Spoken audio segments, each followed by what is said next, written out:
तो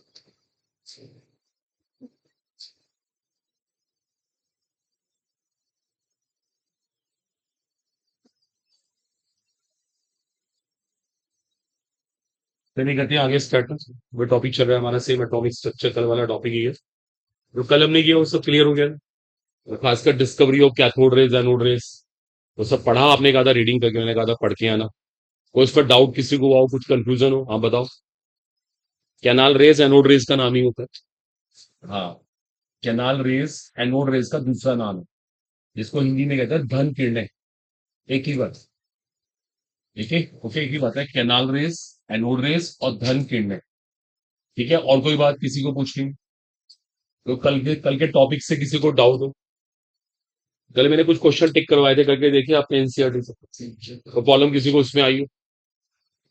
है? तो कौन सा दिखाइए, कौन सा क्वेश्चन था? जो पूछना है पूछिए फटाफट, फिर आगे थ्योरी करेंगे हमसे। आज का बड़ा इंपॉर्टेंट लेक्चर है, देखो आज बहुत डेप्थ में जाना है हमें। बैठिए, देखिए इनके पास एक न्यूमेरिकल है, एक बहुत अच्छा न्यूमेरिकल है इनके पास। चलिए इसको नोट कर लीजिए। देखो एक न्यूमेरिकल ट्राई करेंगे, इसके बाद हम थ्योरी कर देंगे इसका। आपने वैसे बुक में से रीडिंग की थी, मैंने कहा था पढ़ लेना है। और उसमें कंफ्यूजन हुआ हो किसी सेंटेंस को लेके, थोड़ा करो आप घर पे ट्राई नहीं किया। आपको पढ़ने के लिए कहा था तो उसको रीडिंग करने के लिए, इसमें कोई डाउट हुआ हो आपके सामने। An ion with mass number 37 possess possess 1 unit of negative charge, possess 1 unit of negative charge। बात मत करिए। if the ion contains if the ion contains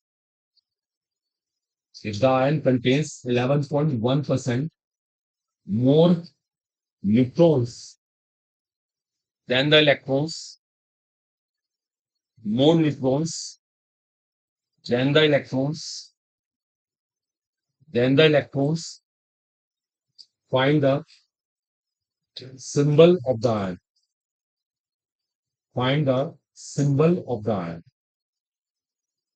देखो न्यूमेरिकल है, एनसीईआरटी में ये एक्सरसाइज में 2.43। देखो इसको ट्राई करते हैं। चलिए मैं करके दिखाता हूँ, देखो जरा सब ध्यान देना। आपके पास एक आयन है, सब आयन जानते हो ना? आयन किसे कहते हैं? जिसके ऊपर कोई चार्ज होता है, आवेश होता है, बंधन। ठीक है, ये उसका मास नंबर। मास नंबर किसे कहते हैं? मास नंबर क्या होता है? Mass number protons plus neutrons, दोनों की संख्या का योग। ठीक है, सुनते रहिए। ये प्रोटॉन्स प्लस न्यूट्रॉन्स है। कह रहे possess 1 unit of negative charge, उसके पास ना 1 नेगेटिव चार्ज है। 1 नेगेटिव चार्ज, इसका मतलब क्या हुआ? क्या देखो ना बच्चे, कहाँ है आपका ध्यान? यहाँ देखो, उसने एक इलेक्ट्रॉन बाहर से ले रखा है, तो बोलो ना कॉन्फिडेंस है। यार देखते रहिए सब बोर्ड, बाद में कॉपी होगा।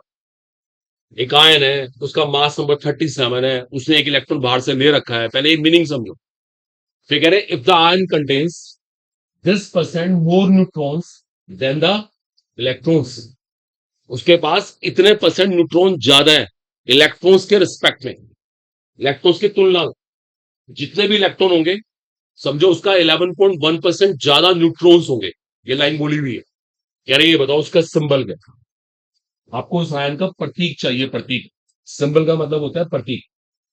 चलिए क्लियर हुआ?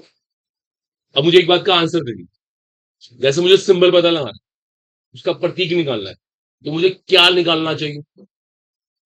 तो सबसे इंपॉर्टेंट चीज है, अगर वो निकलेगा तो सिंबल मुझे अपना पता लग जाएगा। है? हाँ सही कह रहे हैं। प्रोटॉन जिसे कहते हैं एटॉमिक नंबर। देखो बच्चे, मुझे इस क्वेश्चन में कैसे भी करके एटॉमिक नंबर निकालना चाहिए, परमाणु क्रमांक निकालना चाहिए। देखिए अगर एटॉमिक नंबर मिल गया तो सिंबल तो अपने आप मिल जाएगा। आपको मेरी कल की बात याद आ रही है? Atomic number is a characteristic property of an element. Her element का एटॉमिक नंबर अलग अलग होता है। मान लीजिए ये परमाणु क्रमांक 6 आ गया। अब 6 क्रमांक किसका?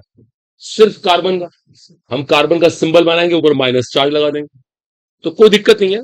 मेरा एम है एटॉमिक नंबर निकालना। अब आप देखते रहिए, मैं ऐसे कुछ मान लेता हूं। एटॉमिक नंबर को अपने पास से जेड मान लेते हैं, जेड। सुनते रहना, ठीक है? Atomic number Z. अब ये बताइए अगर एटॉमिक नंबर जेड है तो उसमें इलेक्ट्रॉन कितने होंगे? कितने होंगे? क्वेश्चन पढ़ के बताइए ना। Z+1। Z+1, एक इलेक्ट्रॉन उसने बाहर से ले रखा है। आ रही है बस सबको समझ? अगर एटॉमिक नंबर जेड मानोगे तो इलेक्ट्रॉन Z+1। ठीक है, अच्छा न्यूट्रॉन कितने होंगे? न्यूट्रॉन देखिए, बताइए कितने होंगे? 37 माइनस जेड। बताओ, ये सारी बातें आ रही समझ में?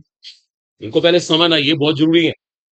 एटॉमिक नंबर अगर मैंने जेड माना तो इलेक्ट्रॉन Z+1 हो गए, न्यूट्रॉन 37 माइनस जेड हो गए। अब देखो मैं इस लाइन का यूज करूंगा, और ये लाइन सबसे इंपॉर्टेंट है। उस आयन के पास 11.1% मोर न्यूट्रॉन्स है देन द इलेक्ट्रॉन्स।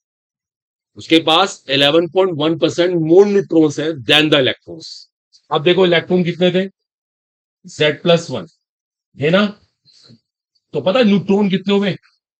देखो मैं न्यूट्रॉन निकालूंगा, मैथ समझना कैसे निकालूंगा।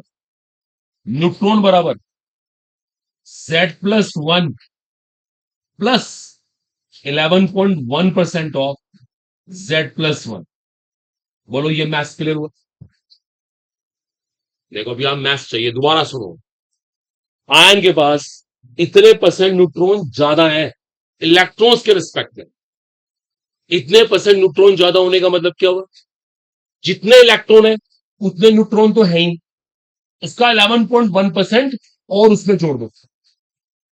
अरे बस देखो, इस सेंटेंस को 12 बोलो ना, इसको 12 बोलना पड़ेगा अपने आप से। यार किसी के पास इतने परसेंट न्यूट्रॉन ज्यादा है इलेक्ट्रॉन्स के रिस्पेक्ट में, इलेक्ट्रॉन्स की तुलना में। इसका मतलब जितने इलेक्ट्रॉन है उतने तो है ही वो न्यूट्रॉन, उसका 11.1% और जोड़ दो। बताओ ये मैथ्स क्लियर हो? अब इन दोनों का टोटल हमारे पास है कितना? 37 माइनस जेड। बताओ ये क्लियर हुआ? अब ये इक्वेशन बन गई, एक समीकरण बन गई। अब इसको सॉल्व करना पड़ेगा। इसको हल करके आप जेड निकालो। जो भी जेड यहां से आएगा एकदम से उसका अटॉमिक नंबर मिलेगा। अटॉमिक नंबर से हम सिंबल निकालते हैं। बताओ ये मैथ्स क्लियर हुआ सबको? देखो दिमाग लगाओ, देखो अभी कोई लिखने की जल्दी नहीं। मैं को पहले कह रहा हूं ये कोई 11वीं 12वीं क्लास ही चल रही है, स्कूल नहीं है आपका। समझना है बातों को और जागना पड़ेगा। इस लाइन को 12 पढ़ के देखो, इसका हिंदी मीनिंग ये है कि आयन के पास इतने परसेंट न्यूट्रॉन इलेक्ट्रॉनों की तुलना में अधिक है। तो सीधी सी बात है, न्यूट्रॉन कितने हो गए? जितने इलेक्ट्रॉन है वो तो है ही, उसका 11.1% जोड़ दो। ठीक है, देखो अगर मैं इसको सॉल्व करता हूं, एक मिनट में सॉल्व भी कर देता हूं।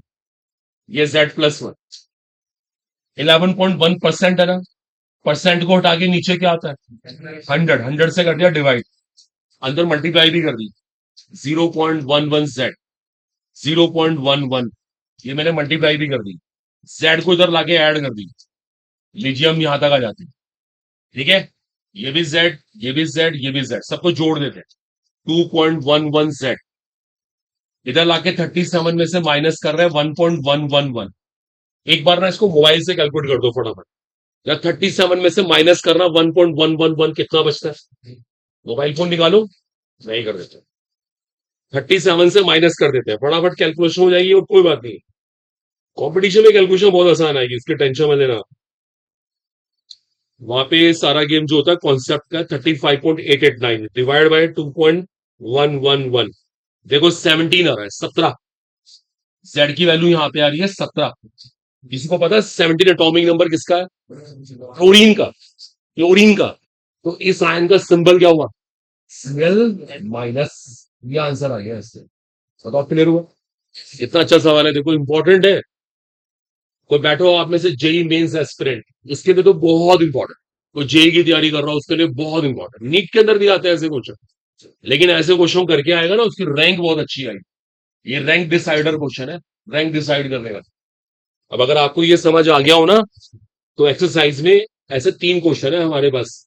आप घर पे करके देखो, अभी कर लेना मेरे जाने के बाद। उससे कल आते ही पूछ लेना, देखो ये क्वेश्चन लिख सकते हो 2.42, 2.44। जल्दी किसी कुछ कॉपी करना कर। बोलो क्लियर हुआ आपका डाउट? देखो सब ना थोड़ा सा फ्रेंटिक होइए, क्वेश्चन के ऊपर डोमिनेट करिए, तब क्वेश्चन करने आएंगे। ठीक है, तो जो कल का लेक्चर हो वो सारा क्लियर था। मैंने कहा था उसको पढ़ लेना, पढ़ लिया आपने? सच बताना, झूठ बोल नहीं बोलना। पढ़ा नहीं पढ़ा है? वो बहुत सारे बच्चे आई कांटेक्ट नहीं कर पा रहे, पढ़ा नहीं, ये गलत बात। नहीं पढ़ेंगे, सोचो अच्छा मेडिकल कॉलेज में आके कैसे पढ़ेंगे? आपको लग रहा है सिलेक्शन हो गया, लाइफ बन गई? वहां भी तो पढ़ना पड़ेगा ना। यहीं से पढ़ने की हैबिट होगी तो वहां पढ़ पाओगे, वरना वहां पढ़ भी नहीं पाओगे, छोड़ना पड़ जाएगा मेडिकल कॉलेज। मेरा एक स्टूडेंट था, छोड़ना पड़ गया उसको कॉलेज, लेकिन पढ़ने की हैबिट थी नहीं, वहां सर्वाइव ही नहीं कर पाए। ध्यान रखना इस बात पे, पढ़ना पड़ता है। देखो ये सब पढ़ने के लिए कहा था, इसको रीडिंग करके लाना। कोई क्वेश्चन हो आपके पास, कुछ सवाल हो, पूछो यहाँ से। किसी को दिक्कत आ रही हो उसमें कोई? कल हमने कैथोड रेज एनोड रेज अभी सीखा था। बात मत करिए कोई भी, हम हटाए इसको। बस ये लिख के छोड़ दीजिए, कैलकुलेशन वगैरह आप घर पे खुद करिएगा। ओके, जल्दी जो भी कर रहा है फटाफट कीजिए।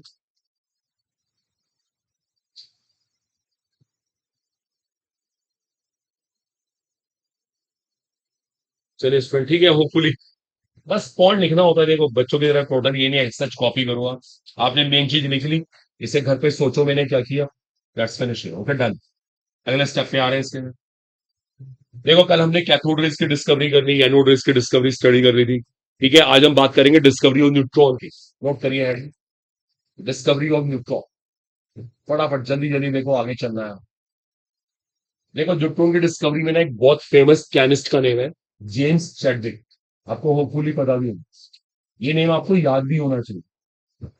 ओके, ये नेम आपको रटा हुआ होना चाहिए कि न्यूट्रॉन की डिस्कवरी किसने करी, न्यूट्रॉन की खोज किसने करी। अभी किसी को लिखना नहीं है। देखो न्यूट्रॉन की डिस्कवरी में इस केमिकल रिएक्शन का इन्वॉल्वमेंट है। देखो ये रिएक्शन, चैडविक ने इस रिएक्शन की बेसिस पे न्यूट्रॉन की डिस्कवरी की। देखो इसने क्या किया, ध्यान देना। इसे कहते हैं बेरिलियम।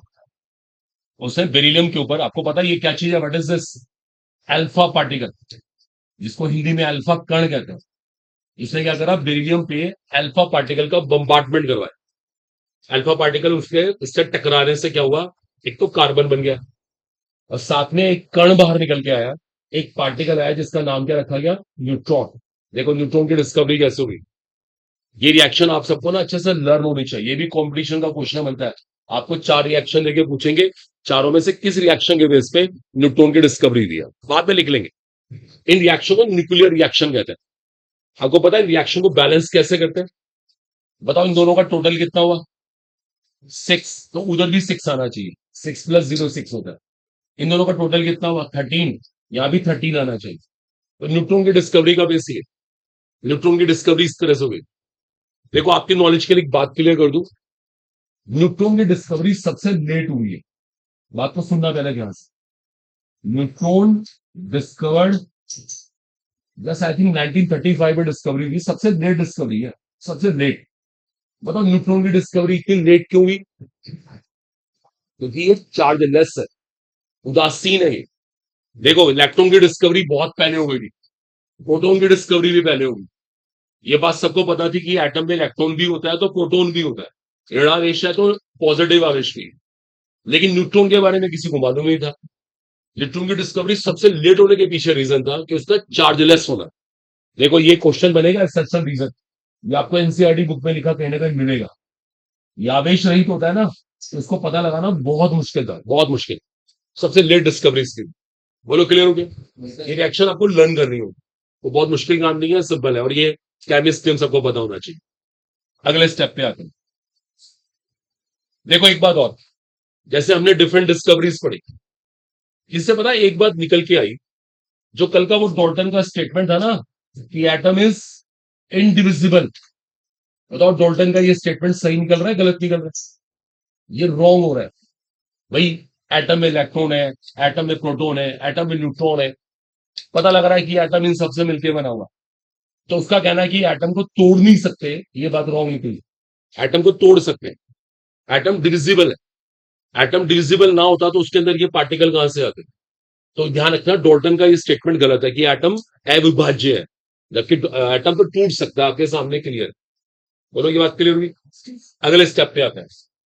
अब हम बात करते हैं चार्ज ऑफ इलेक्ट्रॉन। इलेक्ट्रॉन के चार्ज की डिस्कवरी कैसे हुई? इसके लिए ना एक एक्सपेरिमेंट है, ये फिजिक्स में आता है। इसको बोलते हैं मुलिकन्स एक्सपेरिमेंट। मिलिकन एक्सपेरिमेंट बोलते हैं इसको, Millikan's oil drop experiment. Millikan's oil drop experiment. देखो मिलिकेन एक फिजिसिस्ट का नाम है, उसने इलेक्ट्रॉन के चार्ज की डिस्कवरी की।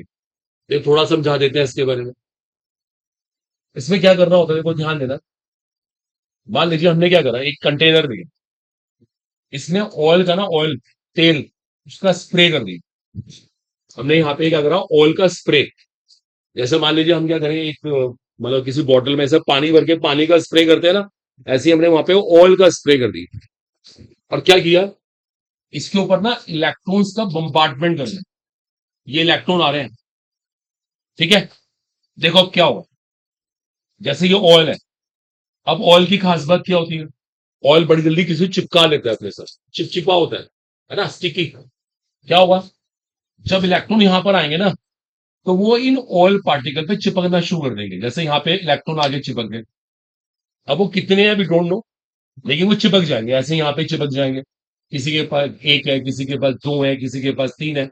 ऐसे इलेक्ट्रॉन यहाँ पे चिपकने लग गए, ठीक है, बड़ी कॉमन सी बात है। इलेक्ट्रॉन यहाँ पे चिपकने लग गए।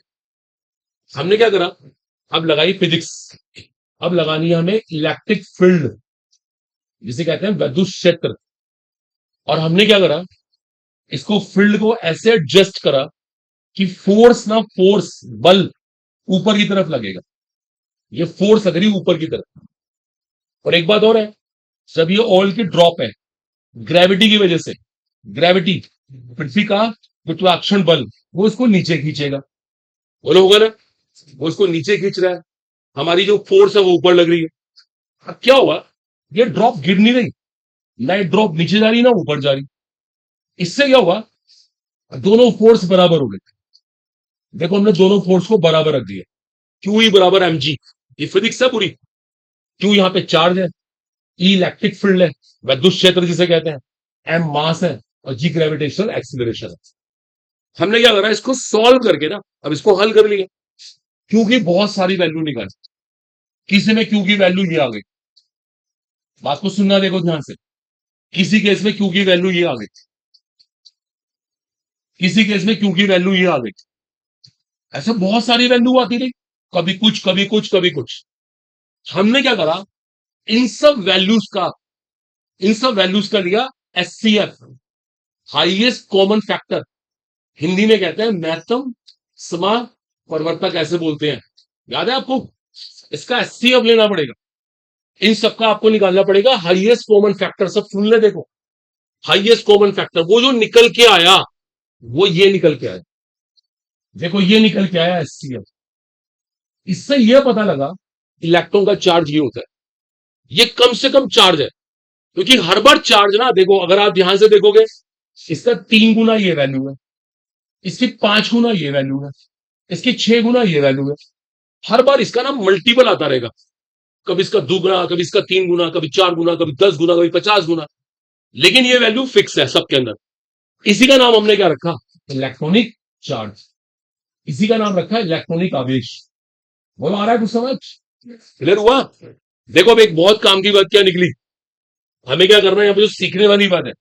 बाकी तो सारी फिजिक्स है, इसमें सबसे इंपॉर्टेंट सीखने वाली बात है, जितने भी चार्जेस वहां मिलेंगे, आवेश मिलेंगे, उनका क्या निकालना पड़ेगा हमें, एस सी एफ। ये है सबसे काम की बात, हमें निकालना पड़ेगा उनका एस सी एफ। ये सबसे मेन चीज है, जिसे कहते हैं महत्तम समा परिवर्तक। दैट शुड बी क्लियर, किसी को कॉपी करना करे। ओके लीजिए, आई बात को समझ। इसे कहते हैं Millikan's oil drop experiment. Oil drop, तेल की बूंदें लेनी पड़ती है, वो वाला प्रयोग किया हम। ज्यादा टेंशन में नहीं आना, देखो आपको इसको पढ़ना था, मैंने कहा था पढ़ के आना, देखो ये दिया हुआ है, आप एनसीईआरटी में इसको पढ़ते देखो, ये रहा लिखा है मिलिकेंस ऑयल ड्रॉप मेथड। अगर आप इसको पढ़ोगे ना, इसके अंदर ये सब समझाया जाएगा कि इसके अंदर आपको एससीएफ निकालना है, महत्तम समापरिवर्तक निकालना है। नोट करिए फटाफट,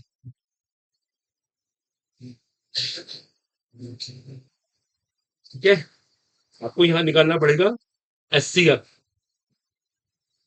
हाईएस्ट कॉमन फैक्टर बोलते हैं हम इसको, और हिंदी नाम होता है महत्तम समापरिवर्तक।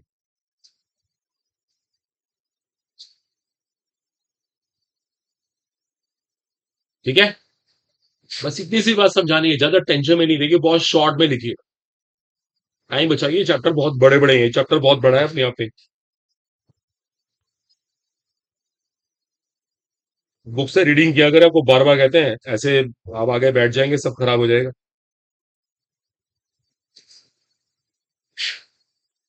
चलिए, तो ये सब पूरा हो गया हमारा। और ये जितनी भी स्टडी हमने कल से लेके आज तक की ना, इससे हमने ये प्रूव किया कि एटम डिविजिबल है, परमाणु विभाज्य है जिसे बोलते हैं।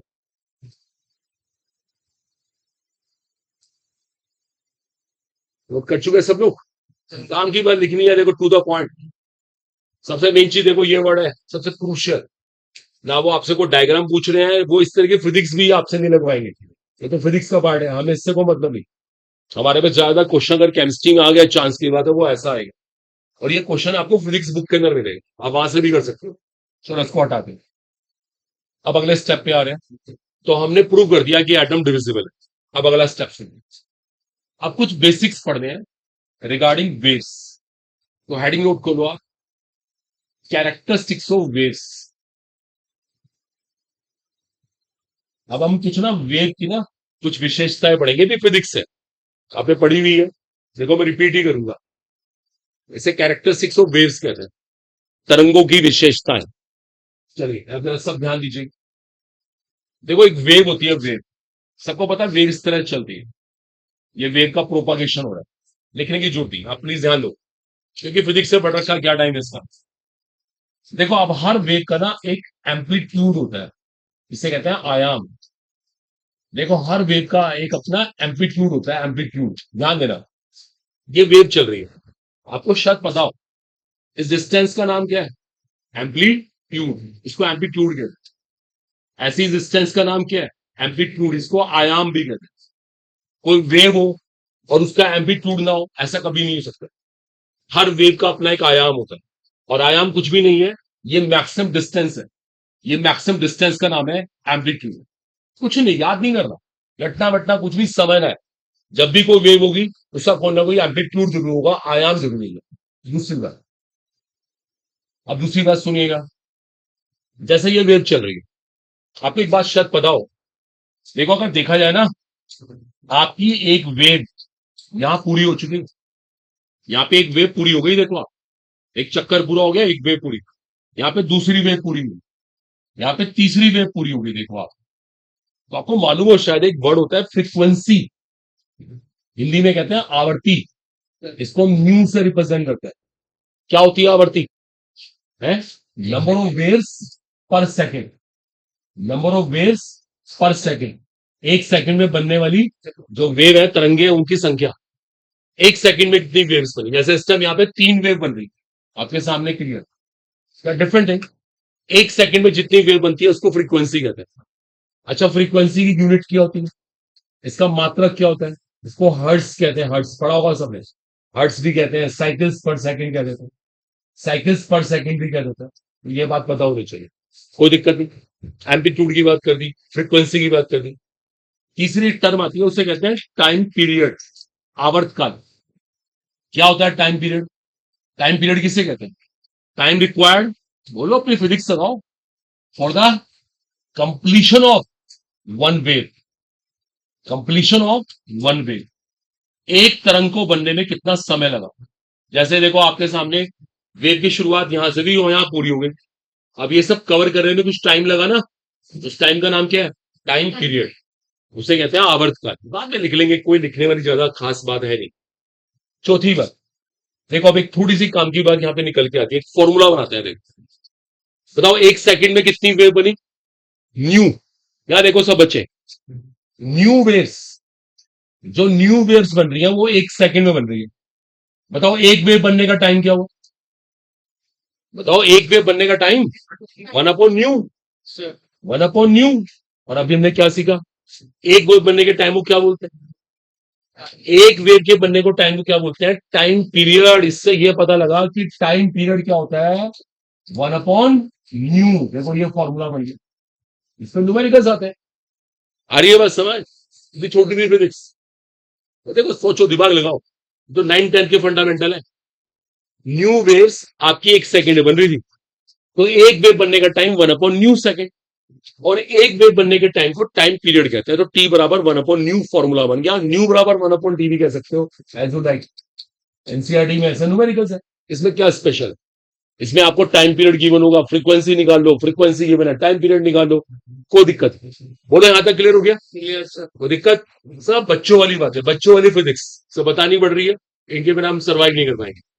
किसी कुछ लिखना लिख लो, मेरे पास स्पेस कम है, मैं लिख देता हूं, वरना अगर किसी को काम की बात लगती है तो वो नोट कर, है कुछ भी नहीं, बच्चों वाली बातें हैं सब, 9 10। उनके बिना सर्वाइवल नहीं हुआ, न्यूमेरिकल्स में जरूरत पड़ती है इनकी। ठीक है, तो टी इसको to one upon nu, nu इसको टू वन अपॉन टी, दो बड़े ऑर्डिनरी से फॉर्मूला है। और हर वेव का कोई ना कोई एम्पलीट्यूड होगा, हर वेव की अपनी फ्रीक्वेंसी होती है, हर वेव का अपना एक टाइम पीरियड होता है। ये सब बातें बताओ, हिंदी में पता हो, चाहे आयाम होता है, आवर्ती होती है, ओके, आवर्तकाल होता है, कुछ खास बात?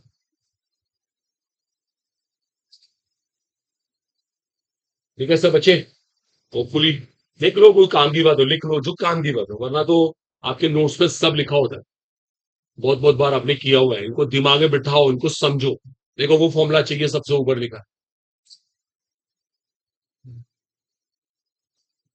ठीक है? आए अगले स्टेप पे, चलिए इसको हटा देते हैं। अब देखो इसके बाद हमारे लिए एक और इंपॉर्टेंट चीज, कुछ सेक्शन रब कर रहे हैं, सारा नहीं कर रहे। देखो यार ध्यान देना, अब एक बहुत काम की बात, अब देखिए हर वेव का कोई ना कोई वेवलेंथ होती है।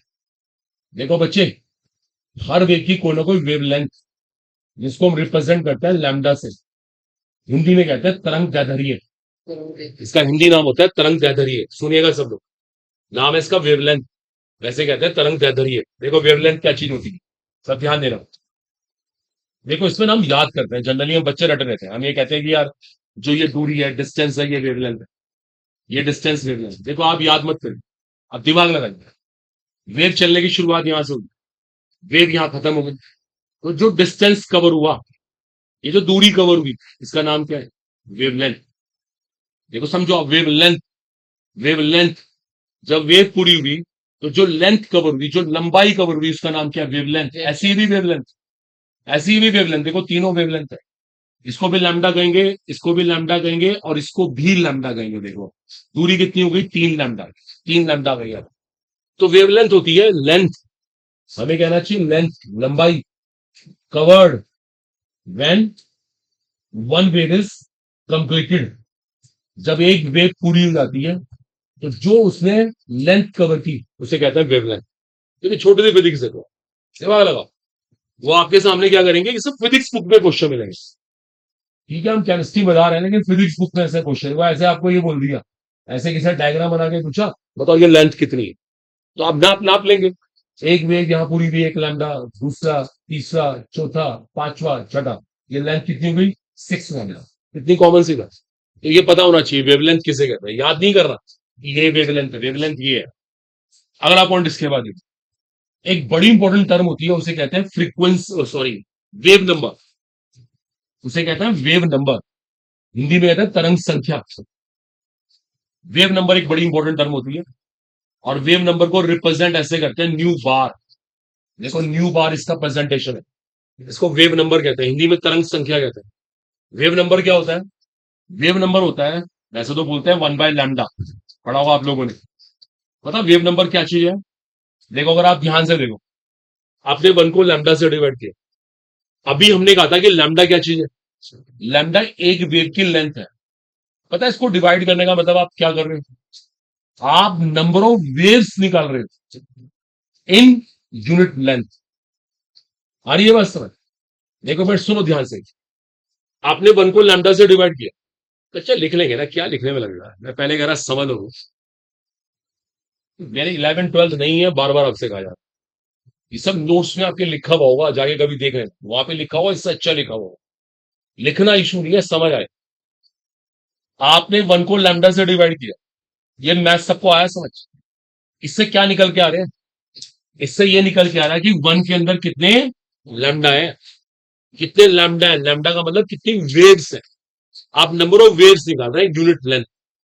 देखो ध्यान से देखो, मैथ्स देखो आपके, आप ये पता लगा रहे हो कि एकांक दूरी के अंदर, ये एकांक दूरी है, कितनी वेव्स है, इसलिए इसको बोलते हैं wave length, number of wave number. अब आप कॉपी कर लो, को मना नहीं कर रहा है इसमें, अगर आपको लगता है काम की बात लिखने पड़ा, अगर किसी कुछ लगता है इंपॉर्टेंट है तो यू में राइट फास्ट से।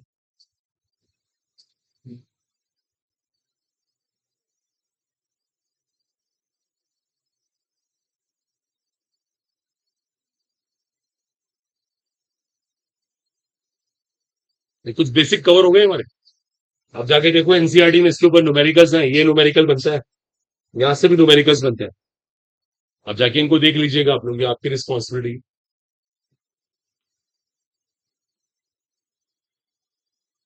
आई बात समझ। देखो यहाँ पे एक क्वेश्चन बनाते हैं बहुत अच्छा। चलिए जरा ध्यान दीजिएगा, हटा दें इसको, काम की बात लिखनी। और मैं क्या कर रहा हूँ, फिजिक्स नोट्स में इससे बेटर लिखा हुआ मिलेगा। ज्यादा लिखने से कोई फायदा नहीं होगा, मैं समय ना ज्यादा हुआ। इसको हटाते हैं। देखो अब आपसे क्वेश्चन क्रिएट करते हैं, देखो कौन करके दिखाता है। देखो हो सकता है इस बार नीट के अंदर या कहीं भी जेई मेंस में ये क्वेश्चन आ जाए। देखो अभी लिखने की जल्दी नहीं, पहले क्वेश्चन समझ लेना। ये क्वेश्चन आ गया, मैं आपको समझा दूं यहाँ पे हो क्या रहा है। नो डाउट ये एक सर्कुलर पाथ है, सर्कुलर पाथ। ये हमारा एक एक वृत्ताकार पथ बना हुआ है। ये वेव बन रही है, वेव बच्चे, ये वेव बन रही है। अब आप डायग्राम को देख के बताओ यहाँ पे कितनी वेव बन रही है, यहाँ पे कितनी वेव बन रही है। किसी ने सवाल पूछ लिया, एक दो तीन चार ऐसे ऑप्शन दे दिए, तो कितनी वेव बन रही है बताओ बताओ। सोचो, तीन कह रहे हैं, तीन हो सकती है। चलो सोच नहीं पा रहे वो भी सोचे, कितनी वेव बन रही है? तीन बन रही है। चलो पता लगा लेते हैं। देखो इसके लिए मैं एक काम करना पड़ेगा। तीन बन रही है, जो भी बन रही है, आप किसी भी पॉइंट से शुरुआत करो, यहां से शुरुआत करो, यहां से यहां चले। जब यहां पहुंच गए तो एक वेव पूरी हो गई, एक वेव पूरी हो गई। जब यहां चले, जब यहां पहुंच गए दूसरी वेव पूरी हो गई। और जब यहां चले और यहां पहुंच गए तीसरी वेव पूरी। सही कह रहे हैं, शाबाश। तीन वेव बन। आई बात समझ। देखो छोटा सवाल बन गया, इस तरह के क्वेश्चन बन जाते हैं। और सुनिए भी, एक और सवाल बनाते हैं। लिखो मत, इनको लिखने से कुछ नहीं हुआ, दिमाग लगाओ सोचो। ये मेरे पास एक सर्कुलर पाथ है, जिससे पूछूंगा बताना, सवाल पीछे बोलना नहीं है। फिर एक हमारे पास वृत्ताकार पथ है, सर्कुलर पाथ। इसके ऊपर वेव बन रही है बहुत सारी। इस बार तो वेव बहुत सारी बन रही है, हम गिन भी नहीं पाएंगे इतनी सारी वेव्स। ठीक है, ऐसे वेव बनती जा रही है। अब सवाल यह है, इसमें कितनी वेव बनेगी, जिससे पूछूंगा बताना, बीच में किसी को नहीं बोलना, पहले बता रहे हैं, बीच में इंटरप्ट ना करें। मुझे तरंगों की संख्या निकालनी है। इस सर्कुलर पाथ पे कितनी तरंगे बनी, मुझे उसका फॉर्मूला बताना है। आपसे पूछ रहा हूं मैं, बीच में मत बोलना, जिसको पता है आराम से बैठे। लगाओ सब गर्ल्स सब बॉयज अपना माइंड लगाए। मुझे तरंगों की संख्या निकाल। इस गोलाकार पथ पे कितनी तरंगे बनेगी, गिननी नहीं है, गिन तो सकते ही नहीं।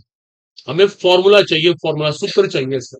बीच में बोलना नहीं, मैं आपसे बार बार क्या, सब सोच ले आराम से। तो जिससे पूछे बताना, हमें सूत्र चाहिए, proper formula. Number of waves कितनी बने। चलो बॉयज साइड बताना चाहते हैं, बताएं तो। आप बताओ। 1/2 पाई आर। एक बच्चे ने बोला 1/2 पाई आर। देखो रीजन भी देना पड़ेगा, चलो इसका रीजन बताओ। रीजन बताओ, क्यों आया 1/2 पाई आर। ये जो वेव्स बन रही है, ये तो पाई आर लेंथ है। तो वन को 2 पाई आर से क्यों डिवाइड। इसको पता है डिवाइड करने का मतलब क्या है। ये 2 पाई आर जो होता है ना, ये पूरा का पूरा इसका क्या है, क्या बोलते हैं इसको हिंदी में, परिधि है। ये परिधि है। इसका मतलब आप ये पता लगा रहे हो कि एकांक लंबाई में कितनी परिधियां हैं। अब तो परिधि निकालने का फॉर्मूला बता दिया। हमने तो परिधि पूछी ना, पूछ रहा कितनी वेव्स बन रही। सोचो, बात नहीं कर रही, ये गलत है फॉर्मूला। 1/2 पाई आर से कोई यहाँ पे वेव नहीं निकलेगी, क्योंकि हमने थोड़ा पूछी पूछी कितनी। अगर मैं आपसे ये कहता, अगर मैं आपसे ये कहता कि भाई ये आ, इस पे कितनी ऐसे सर्कमफ्रेंस है, कितनी परिधि है, तो एक बार को आप डिवाइड नहीं करते। गलत, ये बिल्कुल टोटली रॉन्ग है, गलत है। गलत साइड ट्राई करें, इनमें से कोई बताए, बताओ। 1/λ। She saying 1/λ। अब आज बात का मेरे को आंसर दो, क्या ये पूरी लेंथ 1 है। कहा, कौन कह रहा है 1 है। ये लेंथ 1 थोड़ी ना, कि 1 को अपने लैम्डा से डिवाइड कर दिया। बताओ क्या, बड़े जहन है। एन क्या है, यही तो पूछ रहे हैं उसका formula. Sorry, one by lambda को फॉर्मूला नहीं, गलत हो चुका, वन बाय लैम्डा बैठ चाहिए, रॉन्ग है ये। एन लैम्डा भी रॉन्ग है। अभी बताते हैं, आप लोग बता सकते हैं, गर्ल्स बताओ फटाफट, आप बताओ, एमएस कॉलेज स्टूडेंट बताओ, कितनी वेव्स बन रही, कैसे निकालें, उसका सूत्र पूछ रहे हैं, फॉर्मूला सर, उसका फॉर्मूला बताओ बॉयज में से, आप बताओ क्यों। बात नहीं करनी, इसे डिवाइड करना बस, पक्का कॉन्फिडेंट हो बिल्कुल, इज राइट, वेरी गुड। देखो ये पूरा डिस्टेंस 2 पाई आ रहा है। डॉक्टर साहब यहाँ देख लीजिए, हंसी वसी नहीं, तो पहले बताया ये आपका इंटर कॉलेज नहीं है, ये तो पूरी लेंथ है, ये 2 पाई आ रहा है, 2 पाई आर। हमें ये पता लगाना है इस 2 पाई आर में कितने लैम्डा है। ये सही कह रहे हैं, शाबाश, हम 2 पाई को लैम्डा से डिवाइड कर देंगे। बताओ ये मैथ्स के लिए, सोचो, दिमाग लगाओ, ये फॉर्मूला गलत था, क्या ये लेंथ 1 थी, कहीं भी 1 नहीं थी, और 1 बाय लैम्डा कैसे कर रहे, और वो तो कुछ और हो गया, वो तो परिधि निकाली जा रही, वो टोटली रॉन्ग था। ये पूरा डिस्टेंस 2 पाई आर है, ये पूरी परिधि 2 पाई आर है। हम ये पता लगा रहे हैं इस 2 पाई आर में कितनी वेव है, तो हमने लैम्डा से डिवाइड कर दिया, क्योंकि एक लैम्डा का मतलब एक वेव। नो, पता लग गया, क्लियर हुआ। देखो ये सवाल बनते जा रहे हैं, ये सब कंपटीशन में आते हैं, ये आएगा, ये भी आएगा, ऐसा क्वेश्चन आ सकता है, इसके आने के पूरे चांसेस। इस बार पूछ ले कितनी वेव बन रही, इसको और टफ बना सकते हैं, थोड़ा कॉम्प्लेक्स कर देते हैं, किसी ने और डायग्राम ऐसे बना के पूछ लिया कितनी वेव बन रही, तो घबराने की बात नहीं है, आप आराम से काउंट करो, आपको मेथड सिखा दिया गया, कहीं से भी शुरुआत करके आप पता लगा सकते। जल्दी किसी कुछ कॉपी करना कर दे, फटाफट जो भी लगता है नोट कर दे, अगर काम की बात लगती है, वरना तो छोड़ देते हैं, आगे चले।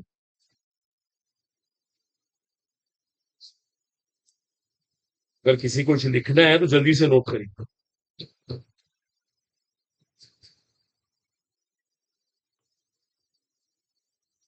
आते नहीं, जल्दी से नोट करिए, नंबर ऑफ वेव्स से बोलते हैं 2 पाई आर बाय लैम्डा।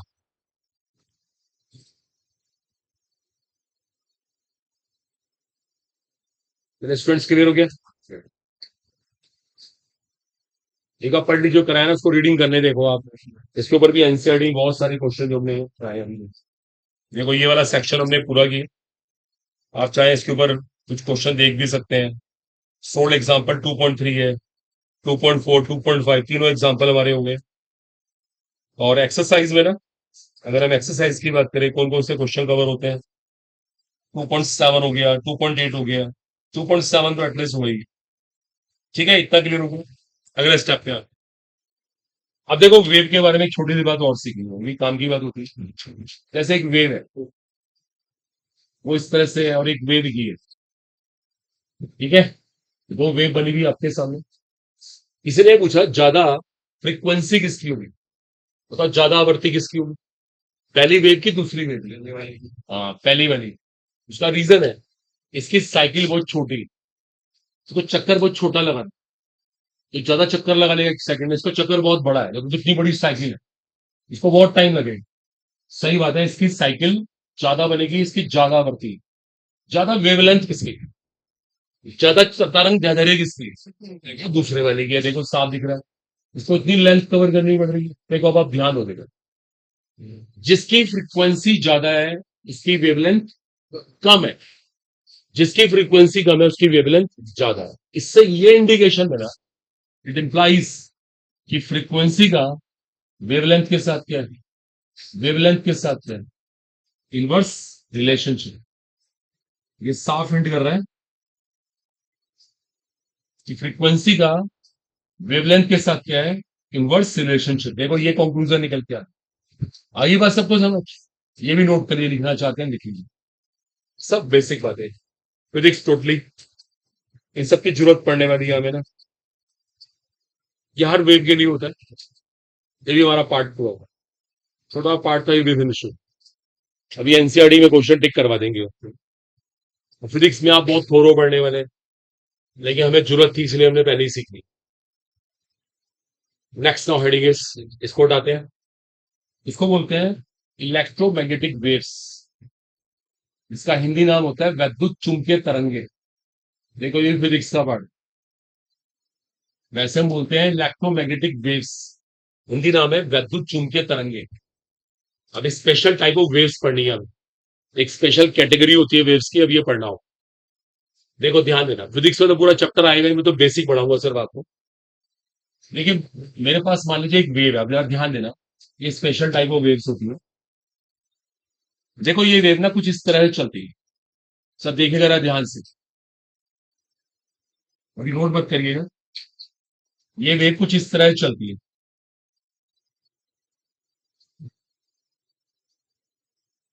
देखो, अभी ध्यान से देखो, अभी आप नोट मत करो प्लीज।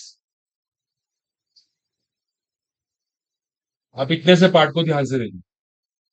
देखो इन वेव में क्या हो रहा है, इन वेव में ना दो कंपोनेंट है, हिंदी में कहते हैं घटक। देखो यहाँ पे दो घटक बने हुए हैं, ध्यान देना सब लोग, ये दो घटक है। ओके, ये दो घटक होते हैं। एक सेकेंड थोड़ा सा क्लियर कर दूं पहले, अभी फील आ जाएगी।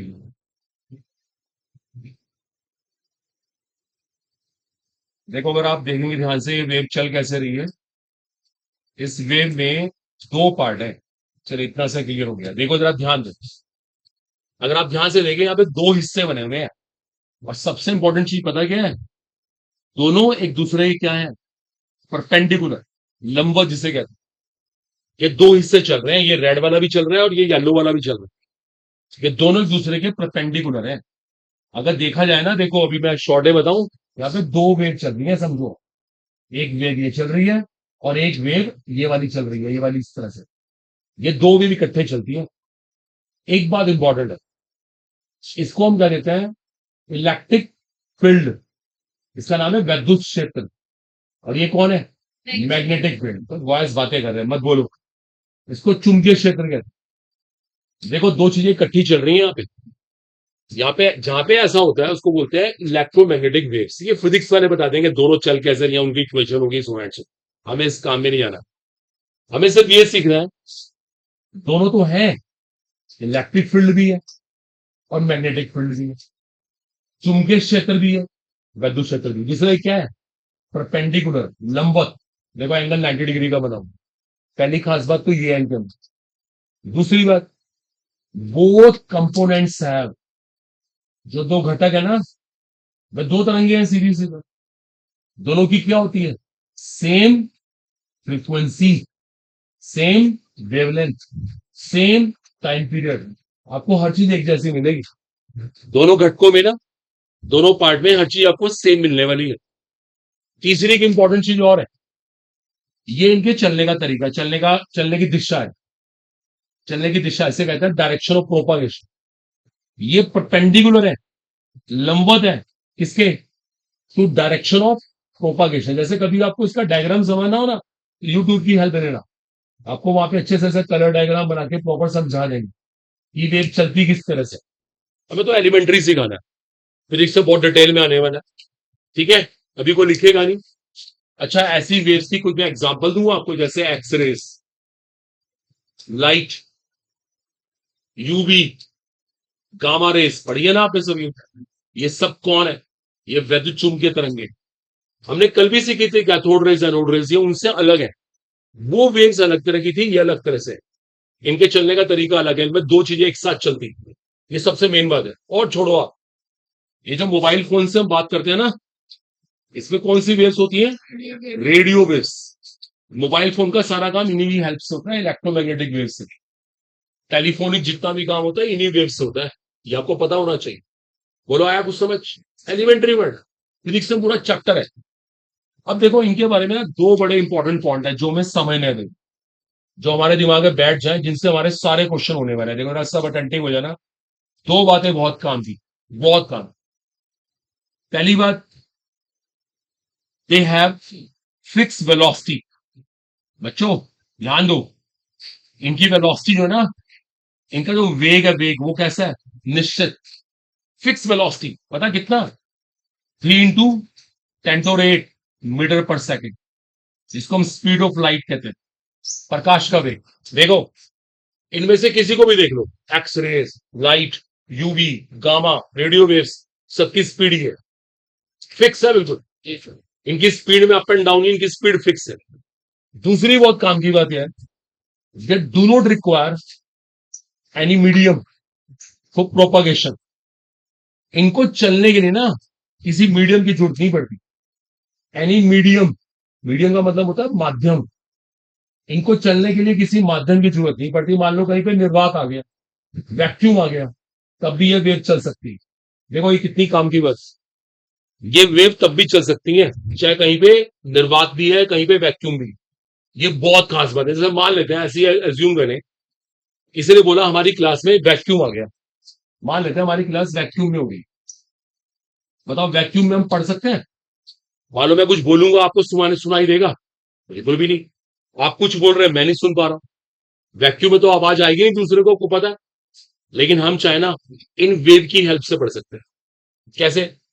मुझे एक इंस्ट्रूमेंट लेना पड़ेगा, मैं एक मशीन की हेल्प लूंगा। जब मैं बोलूंगा ना, वो मशीन क्या करेगी, मेरी साउंड वेव्स को, ध्वनि तरंगों को क्या बना देंगी, इलेक्ट्रोमैग्नेटिक वेव्स। अब वो वेव आप तक पहुंच जाएगी। आपके कानों के पास एक मशीन लगी है, वो दोबारा से इन वेव को क्या बना देगी, साउंड वेव। अब आप सुन लेंगे। आ रहा है कुछ समझ? एक मिनट। जो मोबाइल फोन से हम बात करते हैं, बताओ मोबाइल फोन में ऐसा क्या होता है? मोबाइल फोन में यही तो प्रिंसिपल काम कर रहा है।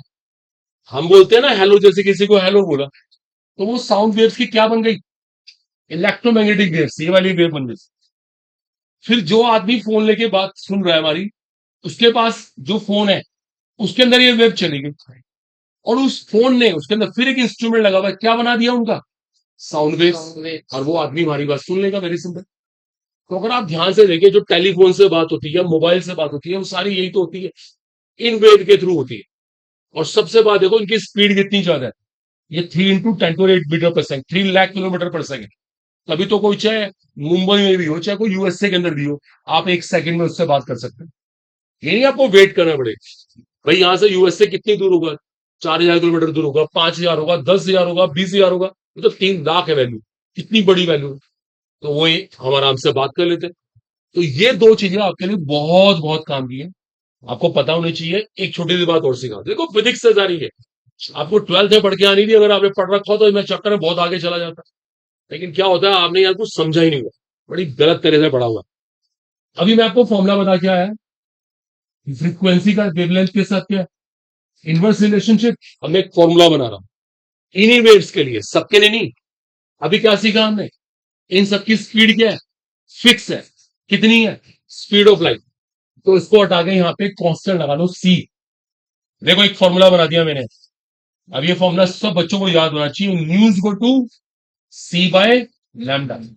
लेकिन ये किसके लिए लगता है, किसके लिए, सिर्फ इलेक्ट्रोमैग्नेटिक वेव, सबके लिए नहीं। ध्यान रखना, ये नहीं आप साउंड वेव पे लगा रहे इसको, ये लगता है सिर्फ किसके लिए, इलेक्ट्रोमैग्नेटिक वेव। अब आप नोट करो, बहुत important formula, nu is equal to c by lambda. बहुत क्वेश्चन आते हैं इसके ऊपर। अच्छा नोट करो, बातें नहीं बिल्कुल भी।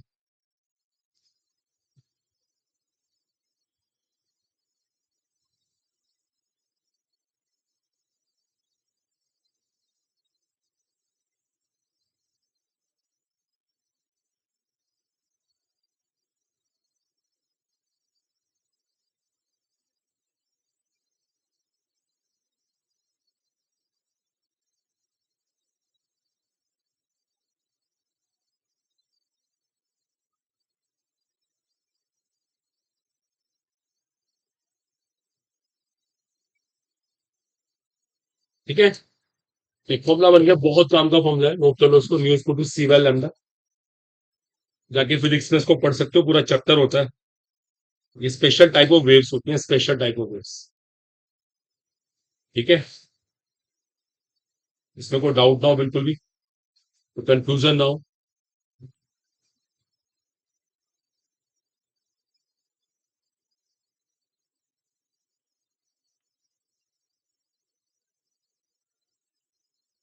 इससे बच्चों ने कॉपी कर लिया, उम्मीद है क्लियर हो गया। तो ये भी अच्छे से आना चाहिए। ये सब फिजिक्स से मिलेगा, बहुत लिखने के को बहुत परेशान नहीं होना है। ये सब फिजिक्स के आप नोट्स पढ़ के देखो, आज जाके भी नोट्स निकालो 12th क्लास के, सब आपको मिलता चला जाएगा। बस समझ आए, देखो मेन चीज है हमें अंडरस्टैंडिंग बने। ये 2 लाइन तो बहुत ही काम की है। हमारे जितने भी क्वेश्चन होंगे सारे इन्हीं से होंगे। और एक फॉर्मूला बना दिया न्यूज को टू सी बाय लैम्डा। किसके लिए लगेगा इसके लिए सिर्फ इलेक्ट्रोमैग्नेटिक वेव्स, यानी आप हर तरंग पे इसको लगा रहे हो, अलाउड ही नहीं हुआ। चलिए सब बच्चों ने कॉपी कर लिया यहाँ तक, उम्मीद है सब फिजिक्स नोट्स में है, बहुत परेशान नहीं हो रहा है। अगर ना भी लिखा हो तो कोई बड़ी बात नहीं। अगला हेडिंग है इलेक्ट्रोमैग्नेटिक स्पेक्ट्रम। अगला हेडिंग है हमारा इलेक्ट्रोमैग्नेटिक स्पेक्ट्रम। अब आपको सिखाते हैं इलेक्ट्रोमैग्नेटिक स्पेक्ट्रम क्या होता है। देखो इसको सीखते हैं क्या होता है इलेक्ट्रोमैग्नेटिक स्पेक्ट्रम। देखिए हम इसमें क्या करते हैं, देखो सब ध्यान देना। देखो मैं आपको ना एक सीक्वेंस लिख के दिखाऊंगा, वो सीक्वेंस आपको पक्के से याद होना चाहिए, बहुत काम का होता है, जरा ध्यान देना। सबसे पहले इसमें आती है कॉस्मिक रेस, कॉस्मिक तरंगे कह सकते हैं, फिर गामा रेस, फिर एक्स रेस, फिर यूवी, फिर विजिबल, फिर आईआर। उसके बाद क्या आता है, उसके बाद माइक्रोवेव्स, और सबसे लास्ट में क्या आती है रेडियो वेव्स। देखो हमें ना ये ऑर्डर पक्के से याद हो, ये सब इलेक्ट्रोमैग्नेटिक वेव्स है, गति चुंबकीय तरंगे हैं। सबसे पता मेन बात क्या है, देखो मैंने ये ऑर्डर कैसे लिखा, ये इनका फ्रीक्वेंसी का घटता हुआ ऑर्डर है, मतलब डिक्रीजिंग ऑर्डर ऑफ फ्रीक्वेंसी, आवर्ती का घटता हुआ क्रम। जैसे किसी ने पूछा मैक्सिमम फ्रीक्वेंसी किसकी है, तो कॉस्मिक रेस, फिर गामा की, फिर एक्स रेस, फिर यूवी। आपको ये बात पता। और अभी आपने सीखा था कि फ्रीक्वेंसी का वेवलेंथ के साथ क्या इनवर्स रिलेशनशिप, तो ये क्या बन गया इंक्रीजिंग ऑर्डर ऑफ वेवलेंथ। ये इनके लैम्डा का बढ़ता हुआ क्रम हो गया। नोट ठीक है ना, पहले सुनना है ध्यान से। Decreasing order of frequency, increasing order of wavelength. किसी ने ऐसे ही पूछा मैक्सिमम वेवलेंथ किसकी है, तो क्या कहेंगे आप, बताओ अधिकतम किसकी है वेवलेंथ, रेडियो वेव्स। ओके, इसकी मैक्सिमम फ्रीक्वेंसी है आपकी कॉस्मिक रेस। बिल्कुल क्लैरिटी होनी चाहिए, बोलो क्लियर हो गया। अब एक बात और ऐसे बहुत काम की बात होती है, आपको पता हो शायद, जो ये वाला पार्ट है इसको दृश्य प्रकाश कहते हैं, विजिबल है ना, हम देख सकते हैं। ये हमारा विग्योर है, विग्योर, इसमें 7 कलर आते हैं।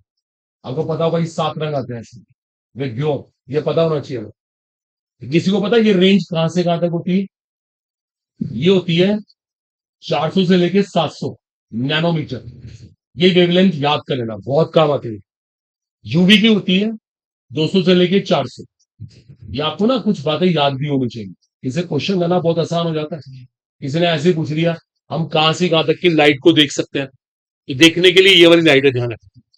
अगर ये वेवलेंथ की रेंज है तो हम लाइट को देख सकते हैं, हमारी आंखें देख पाएंगी वरना देख ही नहीं पाएंगे। एक बात आपको और बता देते हैं, देखो यार सुनना, एक बहुत काम की बात, शायद आप में से काफी लोगों को ना पता। आपको पता है जैसे आपने सुना होगा आजकल भाई इतनी गर्मी बढ़ती जा रही है, ग्लोबल वार्मिंग कहते हैं ना भाई, जो हमारी पृथ्वी है उसका जो तापमान है हर साल बढ़ रहा है। देखो यहाँ भी कितनी गर्मी हो रही है, तो किसकी वजह से गर्मी हो रही है पता है आपको, आइए आपको। देखो ये जो तरंगे होती है ना, ये बहुत ज्यादा गर्मी कर देती है। देखो जैसे अभी इस टाइम रूम में बहुत गर्मी हो रही है, बहुत सफोकेशन हो रहा है, तो वो इसी वजह से हो। आपको पता है हमारी बॉडी से भी ये रेस निकलती है, आपको मालूम है शायद, हमारी बॉडी से भी रेस निकलती है, इन रेस से यहाँ पे बहुत गर्मी हो रही है। एक बात और है, इन रेस से एक प्रॉब्लम और भी है, देखो इसका एक रीजन और भी होता है। आपको पता है जो बहुत ज्यादा गर्मी है ना, इसमें हम रिस्पॉन्सिबल किसे मानते हैं, कार्बन डाइऑक्साइड गैस को। सुना आपने कभी, ये पोल्यूशन है, इतने सारे व्हीकल चल रहे हैं, पेट्रोल डीजल सब जला रहे हैं, तो पेट्रोल को जलाने से कौन सी गैस बन रही है, कार्बन डाइऑक्साइड गैस। ये गैस क्या करती है, ये गैस क्या करती है, इट एब्जॉर्ब्स आईआर। ये आईआर को ना अवशोषित कर लेती है। जैसे अभी जैसे शाम वाम के टाइम क्या होगा, सूरज छिप जाता है, तो शाम के टाइम क्या होगा, सब रेज वापस चली जाएंगी, ये नहीं जाएंगी, ये यहीं पे रह जाएंगी, क्योंकि इसको CO2 ने एब्जॉर्ब कर लिया। तो हमारे एनवायरमेंट में हमेशा आईआर रहती है, और इसी आईआर की वजह से गर्मी बढ़ती है। तो आईआर यहाँ पे रिस्पॉन्सिबल है ग्लोबल वार्मिंग के लिए। किसी ने पूछ लिया सवाल कि ये बायो के अंदर भी शायद आ सकता है, बायो के अंदर भी कहीं ना कहीं थोड़ा बहुत टॉपिक आता हुआ एनवायरमेंट का। और आईआर को एब्जॉर्ब किसने किया, CO2 ने करा। अल्टीमेटली जिम्मेदार CO2 को मानते हैं। तो ये नॉलेज ना आपको होनी चाहिए, कहां से कहां तक की लाइट देख सकते हैं, उसकी वेवलेंथ रेंज क्या है, सब नोट कर लो। ये बहुत इंपॉर्टेंट चीज है, सब बहुत क्वेश्चन आते हैं। अच्छा एक सवाल और पूछूंगा आपसे, एक आखिरी क्वेश्चन, फिर आप इसे कॉपी करना आराम से। देखो छोटा सवाल हो रहा हूँ, देखो आपसे पूरी क्लास से क्वेश्चन है, देखते हैं कौन गए खाता है। नोट नहीं करना, पहले सुनना ध्यान से। इनमें से मैं कोई भी रे ले लेता हूं, मैंने उस पर इलेक्ट्रिक फील्ड लगा दी। इलेक्ट्रिक फील्ड का मतलब होता है वैद्युत क्षेत्र है। जैसे देखो मैं आपके सामने डायग्राम बनाता हूँ, ये मेरे पास प्लस है और ये माइनस है, ठीक है। यहां से आ रही है कॉस्मिक रेस। अब सवाल है, देखो आप सबसे पूरी क्लास से एक सवाल है, कॉस्मिक रेस चल रही है, जब वो यहां पहुंचेंगी वो किधर मुड़ेंगी? वो टूवर्ड्स नेगेटिव मुड़ेंगी या टूवर्ड्स पॉजिटिव मुड़ेंगी? बताओ, सोचिए किधर मुड़ेंगी। वो सीधी चली जाएगी। आप सभी सोचो बॉयस, कॉस्मिक रे किधर मुड़ती? वो टूवर्ड्स माइनस जाती, टूवर्ड्स प्लस जाती, या सीधी जाती? बताओ, बात नहीं करनी, जो कहना मेरे से बताओ। कॉस्मिक किरणें किस तरफ मुड़ती, किस तरफ विक्षेपित होती? माइनस की तरफ, प्लस की तरफ, या स्ट्रेट चली जाती? देखो सही कह नहीं थी, इसका आंसर यही है, स्ट्रेट चली जाएगी। क्यों? बताओ स्ट्रेट क्यों चली जाएगी? कि इनमें से किसी के ऊपर चार्ज नहीं है, इन पे आवेश नहीं है। वो कल की रेज अलग थी, कैथोड रेज एनोड रेज। कल का टॉपिक हमारा अलग था। कैथोड रेज के पास माइनस चार्ज था, एनोड रेज पे पॉजिटिव चार्ज था। यहाँ पे कुछ चार्ज ही नहीं है, आवेश ही नहीं है, ये आवेश रहित है। अगर मैं विद्युत क्षेत्र लगा भी दूंगा तो ये किरणें स्ट्रेट चली जाएंगी, बिल्कुल। आ रही है बात सबको समझ? बहुत काम की बात है, लिखना लिख सकते हो इसको, बहुत इंपॉर्टेंट है, ये बहुत इंपॉर्टेंट पॉइंट था। ओके, लिख लीजिए अपने वर्ड्स में, जैसा आपको लगे सुटेबल लिख लो। हमारा कहने का पर्पस ये था कि ये मुड़ेंगे नहीं, ये डिफ्लेक्ट नहीं होंगी जरा से भी। ये इन रेस की खास बात। क्लियर हो गया? एक बार इसको पढ़ लीजिए, सब फिजिक्स में आपको मिलेगा। चांस की बात है, अगर आपने नोट नहीं करवाया, लाइट चलेगी, वो दिक्कत नहीं है, आप इसको फिजिक्स के नोट्स में देख सकते हो, वहां से क्वेश्चन लेके आ सकते हो। हमारा नेक्स्ट हेडिंग है, दैट्स वेरी इंपॉर्टेंट है। एक मिनट पूछ के आते हैं यार, क्या करना है इसको, कि नेत कहते हैं, नेचर लिख लो, आर्टिकल चाहे, नेचर ऑफ इलेक्ट्रोमैग्नेटिक वेव्स। बड़ा इंपॉर्टेंट हेडिंग है, उसका नाम होता है नेचर ऑफ इलेक्ट्रोमैग्नेटिक वेव्स। ये ग्रेट ग्रेट आर्टिकल, इसका नाम होता है नेचर ऑफ इलेक्ट्रोमैग्नेटिक वेव्स। इसको हिंदी में कहते हैं वैद्युत चुंबकीय तरंगों की प्रकृति। ये अल्टीमेट टॉपिक है। अब ये सिखाना है आपको, देखो मोस्ट इंपॉर्टेंट आर्टिकल, वैद्युत चुंबकीय तरंगों की प्रकृति, इनकी प्रकृति के ऊपर डिस्कशन कर, नेचर ऑफ इलेक्ट्रोमैग्नेटिक वेव्स। लिखो आप हेडिंग, वेव नेचर। लिखो पहले लाइन, एक हेडिंग नोट करो, वेव नेचर लिखेगा, वेव नेचर, वेव नेचर। फिर एक लाइन लिखो इसके नीचे, as electromagnetic waves show, as electromagnetic waves show, as electromagnetic waves show reflection, reflection जिसको हिंदी में कहते हैं परावर्तन, रिफ्रैक्शन, अपवर्तन, etcetera, as electromagnetic waves show reflection, refraction, etc. It shows they have wave nature. It shows they have wave nature. It shows they have wave nature. Full stop लगा दो। देखो यार, इसका मीनिंग समझो, देखो ध्यान देना। ये जो वैल चुंबकीय तरंगे होती है ना, ये पता क्या शो करती हैं? परावर्तन, अपवर्तन। ध्यान दो, बताओ अच्छा, परावर्तन अपवर्तन किसकी प्रॉपर्टी है? लाइट में मत बोलिए, वेव, वेव की। परावर्तन तो वेव का होगा, है ना? अपवर्तन तो वेव का होगा, सीधी सी बात है, वेव तरंगों का, तरंग का होता है परावर्तन। समझ रहे हो आप? कण का कभी नहीं होता। इससे इंडिकेशन मिलता है जितने भी रेडिएशन है इनकी क्या है, वेव नेचर। किसी का लाइट की वेव नेचर है, कैसे पता लगाओगे? लाइट में रिफ्लेक्शन हो रहा है, लाइट में रिफ्रैक्शन हो रहा है ना? यूवी रेस की वेव नेचर है, किसी की भी वेव नेचर है, तो ऐसे ही पता लग जाता है। तो हमने पढ़ लिया कि वेव नेचर का पता कैसे लगे। अब एक बात और लिखो इसके नीचे, according to classical theory, according to classical theory, एक वर्ड होता है उसे कहते हैं क्लासिकल थ्योरी, फिजिक्स का पार्ट है ये। According to classical theory, classical theory of waves कहते हैं उसको, क्लासिकल थ्योरी ऑफ वेव्स देखो जो एनर्जी होती है ना, energy, according to classical theory of waves, देखो बताते हैं अभी आपको, according to classical theory of waves,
चलिए ध्यान दीजिएगा, देखिए क्लासिकल थ्योरी ये कहती है, बात मत करिए, क्लासिकल थ्योरी ऑफ वेव्स, ये फिजिक्स की थ्योरी है।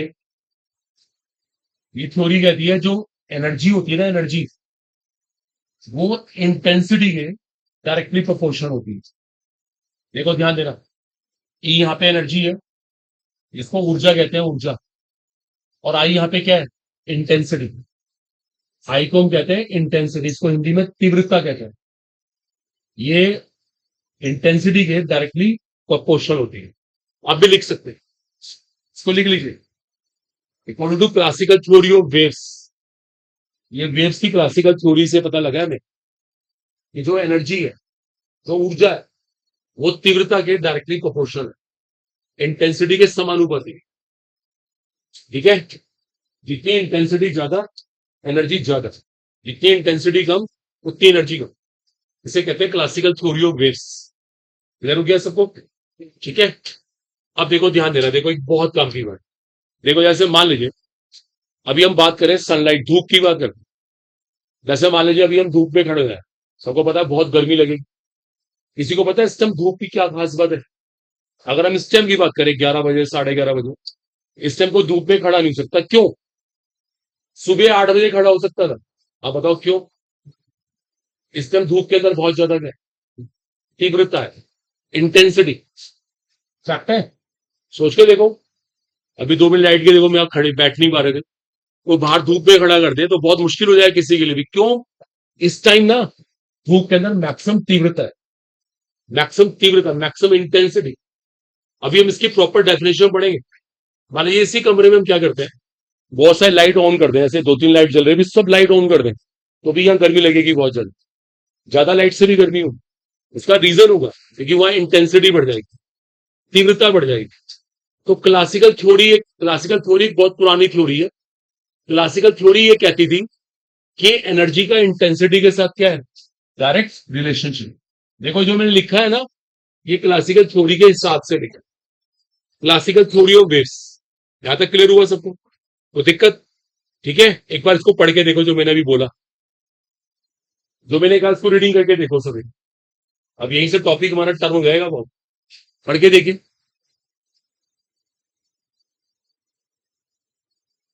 तो मैंने ये बताया कि वेव नेचर है ना, तरंग प्रकृति है। इसका पता कैसे लगा? भाई इनमें रिफ्लेक्शन हुआ, इनमें रिफ्रैक्शन हुआ। अब जब किसी में रिफ्लेक्शन हुआ या रिफ्रैक्शन हुआ, वो पक्का तरंग होगा, उसकी तरंग प्रकृति तो होगी ही होगी। और तरंग प्रकृति के साथ साथ वेव थ्योरी ये कहती है, वेव थ्योरी का प्रिंसिपल ये है कि एनर्जी इंटेंसिटी के क्या है, डायरेक्टली प्रोपोर्शनल। ऊर्जा तीव्रता के समानुपाती, ऊर्जा तीव्रता के समानुपाती, ये आपको पता होना चाहिए। बोलो यहां तक क्लियर हो गया? देखो एक बात और सुन लें, ये जो हम थ्योरी पढ़ रहे हैं ना, ये ना, अगर हम अगर देखें फिजिक्स की किस पीरियड में थी, लगभग 1900 की बात कर रहे हैं हम, 1900, सन 1900 की बात हो रही है ये। जैसे अब तो 2025 चल रहा है, तो आज से 125 साल पहले की थ्योरी है ये। उस टाइम फिजिक्स वाले इसको मानते थे, ये फिजिक्स की बहुत पुरानी थ्योरी, फिजिक्स वाले इसी को मानते थे, और फिजिक्स वाले सारी बातें ऐसे एक्सप्लेन करते थे। लेकिन क्या हुआ आप जरा सुनो, देखो अब यहाँ पे फिजिक्स में चेंज आए। अब मैं इसको हटा रहा हूं, अब एक लाइन लिखनी पड़ेगी। लिखो, but there were some experiments, लेकिन ऐसे कुछ प्रयोग थे। देयर वर सम एक्सपेरिमेंट्स, इनको हिंदी में कहते हैं प्रयोग। Which could not be explain by, which could not be explain by, which could not be explain by wave theory, जिनको वेव थ्योरी एक्सप्लेन कर ही नहीं सकी। वेव थ्योरी वहां पे फेल हो गई। देखो मैं आपको एक्सपेरिमेंट बताऊंगा, आप नोट करो लाइन पहले। कुछ ऐसे प्रयोग थे, प्रयोग जो उस टाइम डिस्कवर हो गए थे। 1900 की आसपास की बात कर रहे हैं हम लोग, लेकिन फिजिक्स वालों के पास आंसर ही नहीं थे उनसे। फिजिक्स वाले फेल हो गए, उसमें बताते हैं वो कौन कौन से प्रयोग है। ये लाइन बड़ी काम की है, देखो। देयर वर सम एक्सपेरिमेंट, कुछ ऐसे प्रयोग थे which could not be explain by the wave theory. देखो मैं लिखता हूं कौन कौन से थे, अगर आप ध्यान देना। चार चीजें ऐसी थी जिनका आंसर उस टाइम की फिजिक्स के पास नहीं था। देखो ये आपको याद भी होने चाहिए, ये आ सकते हैं कॉम्पिटिशन में। पहला पॉइंट, अब नोट मत करा, देखो। ब्लैक बॉडी रेडिएशन, एक एक्सपेरिमेंट था, उसका नाम था ब्लैक बॉडी रेडिएशन। ओके, अभी पढ़ेंगे इसके बारे में डिटेल में। ब्लैक बॉडी, इसको हिंदी में कृष्णिका बोलते हैं, कृष्णिका विकिरण, वैसा नाम है इसका, ब्लैक बॉडी रेडिएशन। एक एक्सपेरिमेंट का नाम है, को लिखे मतलब ही। इसका आंसर इस थ्योरी के पास था ही नहीं। अगर हम थ्योरी लगा के इसको समझाए ना, हम समझा ही नहीं पाएंगे। अभी समझाएंगे ये है क्या। एक ऐसी एक्सपेरिमेंट और था, आपने पढ़ा है फिजिक्स में, फोटो इलेक्ट्रिक इफेक्ट। इसका हिंदी नाम था प्रकाश वैद्युत प्रभाव।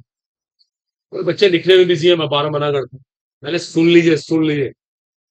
तीसरा पॉइंट था इसके बाद, atomic spectra of hydrogen. Hydrogen का स्पेक्ट्रम, स्पेक्ट्रम सुना होगा आपने। ये डिस्कवर हो गया था उस टाइम, लगभग 1900 में डिस्कवर हो गया, लेकिन फिजिक्स वालों के पास आंसर नहीं था ये क्यों हो रहा है। और चौथा एक सवाल ऐसा और था, उसे कहते हैं हम लोग variation of heat capacity of solids with temperature. देखो इतनी सारी प्रॉब्लम्स आ गई, सॉलिड्स विद टेम्परेचर। अभी लिखना मत, ठीक है। देखो ध्यान देना, अब इतने सारे सवाल थे, इन चारों का आंसर उस टाइम वेव थ्योरी के पास नहीं था। ये चारों चीजें आपको पक्के से याद होनी चाहिए, पूछा जाएगा आपसे कंपटीशन में कि किसका आंसर वेव थ्योरी के पास नहीं है, वेव थ्योरी कहां फेल हो जाती है। अब चारों को समझाएंगे। ये तीन तो हमारे सिलेबस में है डिटेल में, इन तीनों को पढ़ेंगे। ये हमारे वाला सिलेबस में नहीं है, आखिरी वाला पार्ट, इसको याद ही रखना पड़ेगा। तो ये चार प्रयोग है जहां पे वेव थ्योरी फेल हो गए। देखो आपको कुछ एग्जाम्पल समझाते हैं, अभी लिखो मत इन बातों में। जैसे आपको पता है कि अगर हम 5-6 साल पहले की बात करें, पूरे वर्ल्ड में कोरोना आ गया था, वेल नोन है। चलो मान लेते हैं आज तो इसका ट्रीटमेंट है, लेकिन उस टाइम इसका ट्रीटमेंट पूरे वर्ल्ड के पास ही था। हम कह सकते हैं कि बायो फेल हो गई थी, बायो वगैरह इसका आंसर था, फिर बायो रिसर्च करी। रिसर्च करने के बाद 1-2 साल बाद इसका इंजेक्शन आया, फिर ये प्रॉब्लम भी खत्म हो गई धीरे धीरे। तो कहने का मतलब है उस टाइम तो इसका आंसर नहीं था किसी के पास। ऐसे ही यहां हुआ। अगर हम सन 1900 की बात करें, वेव थ्योरी हमारे पास थी, लेकिन वेव थ्योरी इन चारों में से किसी भी बात का आंसर नहीं दे पा रही, वेव थ्योरी फेल थी। अब मैं इन चारों प्रयोगों को बताऊंगा आपको, तीन तो बताने हैं मेरे को खासकर। ओके, ये बोर थ्योरी बताएंगे, इसको याद करना पड़ेगा। अब आप कॉपी करो, वो मना नहीं कर रहा, आप लिख ली, पहले सुना करो या फिर सवाल पूछा जाएगा, ठीक है। तो चुपचाप नोट करिए, बात ना करिए कि किन का आंसर, किन बातों का आंसर वेव थ्योरी के पास नहीं। ये पता होना चाहिए कि वेव थ्योरी कहां कहां फेल हो जाती है। वाइस नोट करो, बात ना करो बिल्कुल भी। लिखो, काम की बात तो लिख लीजिए आप, सबसे मेन चीज लिखने वाली वो आप मिस कर रहे हैं। क्वेश्चन आएगा नीट में इस बार पक्का, ये 2026 की कॉलम। देखो आपने कोई टेस्ट सीरीज हो, कुछ हो, देखा करो एग्जाम का पैटर्न क्या क्या क्या रहा है, पीवाईक्यूज किया करो, जो पिछले सालों के क्वेश्चन आए उन्हें करके देखना चाहिए। बहुत मेहनत करनी पड़ती है, देखो इतना आसान नहीं है डॉक्टर बनना। कहना बड़ा आसान है कि मैंने बायो ले ली, मैं तो मेडिकल लाइन में जाऊंगा, लेकिन भैया जी जान लगानी पड़ती है, मेहनत करनी पड़ती है, बहुत काम है करने के लिए।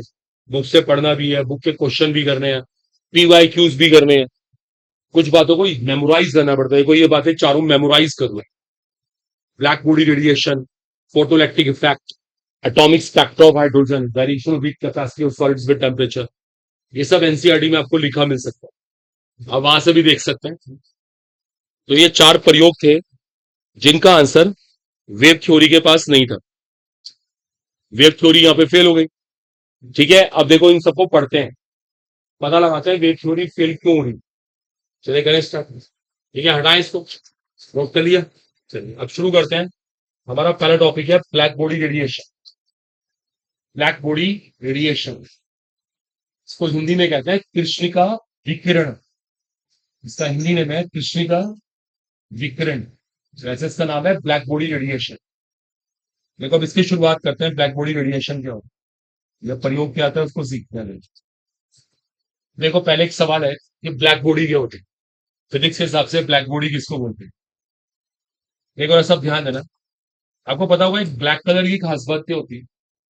देखो आपको पता है ना ब्लैक कलर की क्या खास बात है, जितनी भी लाइट उसके ऊपर गिरती है ना, वो सारी अब्सॉर्ब कर लेता है, वो हर तरह की लाइट को अवशोषित कर लेता है। ब्लैक कलर की ये खास बात है। जैसे आपने सुना होगा, अभी सबको पता है, कॉमन सा क्वेश्चन है, जैसे बहुत गर्मी हो रही है ना, तो बहुत गर्मी में डार्क कलर के कपड़े नहीं पहनने चाहिए, मना करते हैं ना, बहुत गहरे रंग के कपड़े नहीं पहनने चाहिए, क्यों? गर्मी और ज्यादा लगेगी, ये फैक्ट है। क्यों?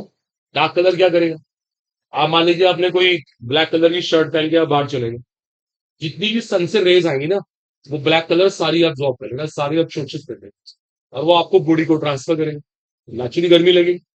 बोलो होता नहीं होता, तभी तो कहते हैं गर्मी में हल्के रंग के कपड़े पहनने चाहिए। ये सेम स्टोरी यहाँ पे।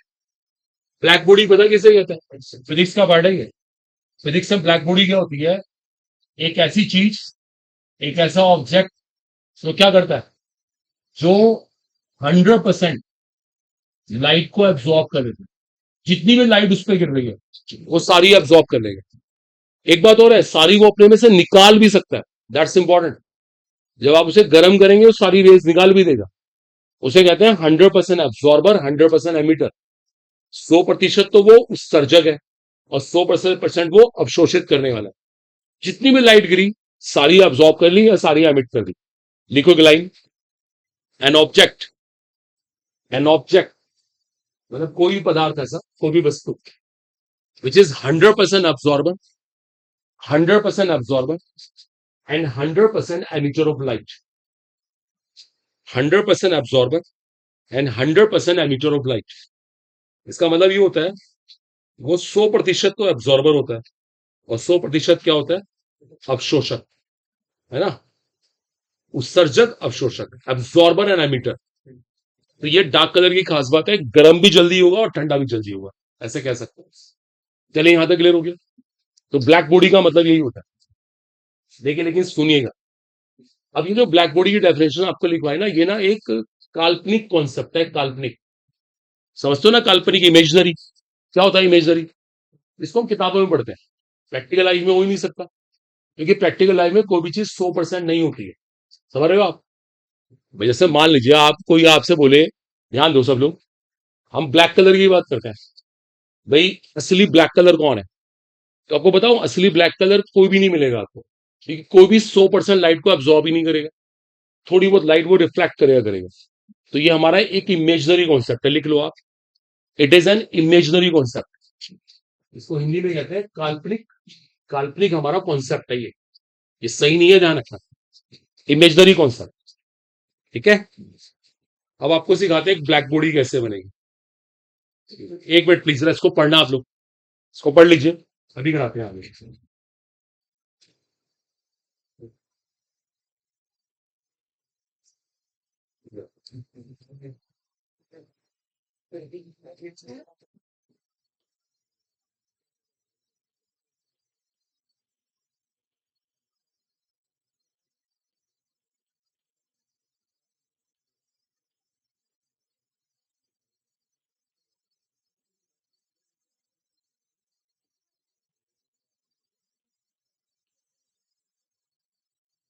क्लियर हो गया?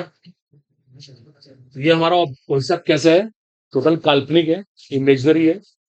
अब मैं आपको बताता है कि ऐसे ब्लैक बॉडी बनती है। एक बना के दिखाएंगे, डायग्राम बनाना पड़ेगा, इसके बिना समझ नहीं आएगा। एक ब्लैक बॉडी कैसे बनाए बताते हैं इसके बारे में अभी। एक दो मैं इसको पढ़ लो, रीडिंग कर लो, तब तक लाइट भी आ जाती है। एक ब्लैक बॉडी कैसे बनती है, नियरली ब्लैक बॉडी कैसे बन सकती है, लगभग एक ब्लैक बॉडी कैसे बनाए आपको बताते हैं।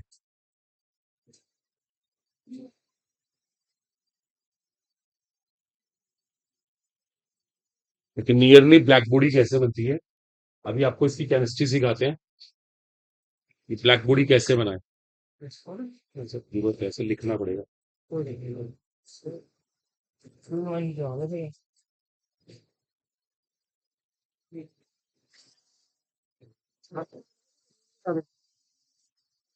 काम कर जाएगा ना। हाँ, से सीना तो करेगा। डस्टर। दस तो है तो सब संग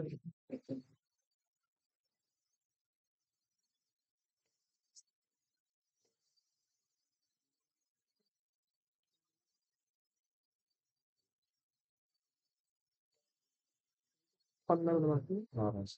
है। देखो आपको सिखाते हैं नियरली ब्लैक बॉडी कैसे बनती ये मत करो। है। एक नियरली ब्लैक बॉडी कैसे बनती है, ये आपको सिखाते हैं। तो कंप्यूटर क्लास में आप बैठे हो पढ़ रहे हो फिर दूसरी किसी क्लास में अच्छे हो रही हो फिर पढ़ाने का घर लगे तो बंद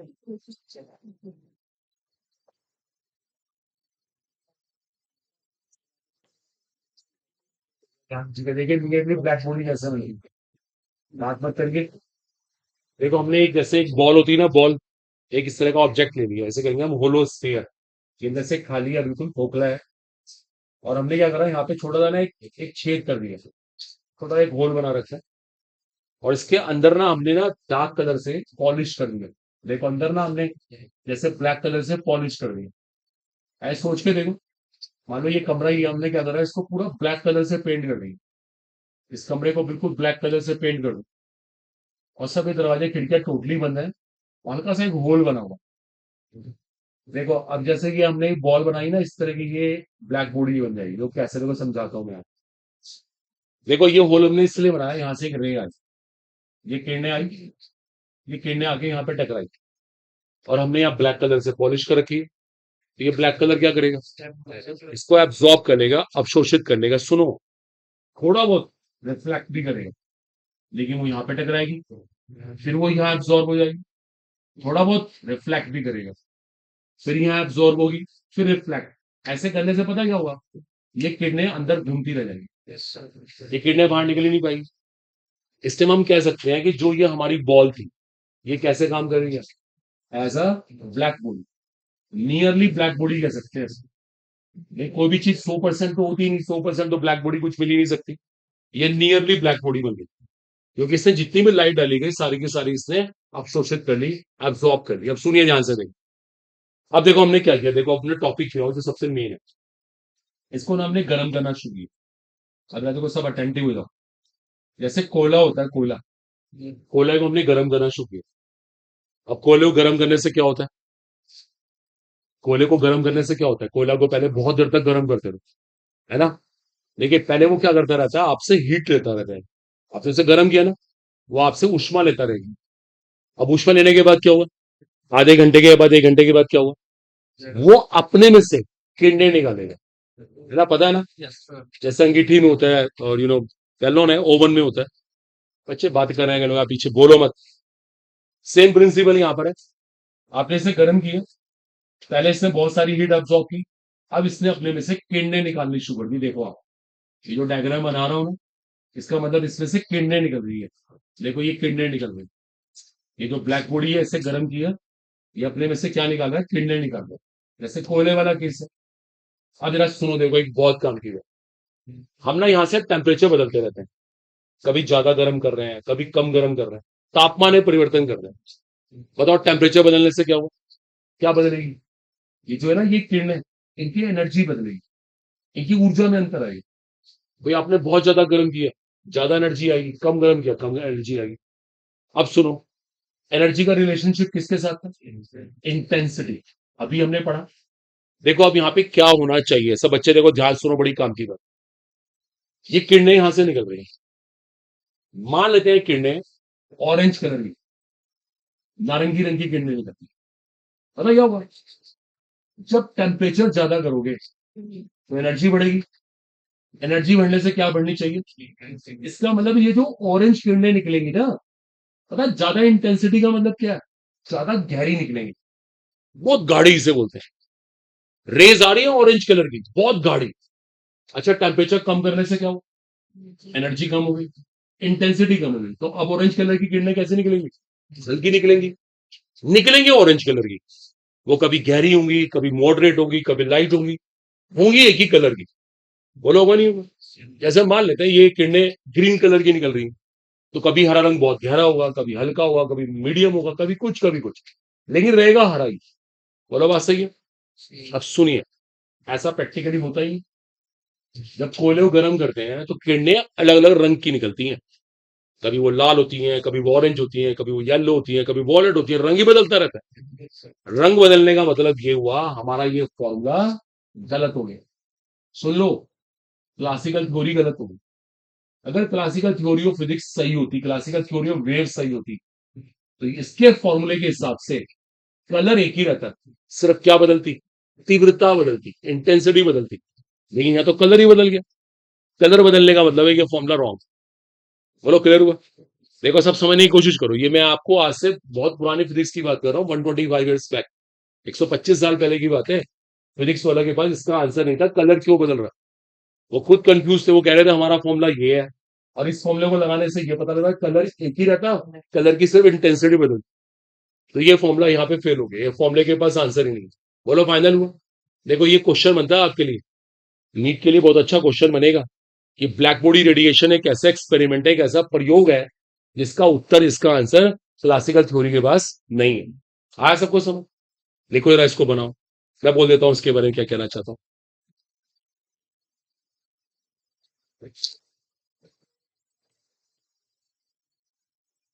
सो डायग्राम को बना लो फटाफट। मैं बोलता हूँ लाइन बड़ी इंपॉर्टेंट।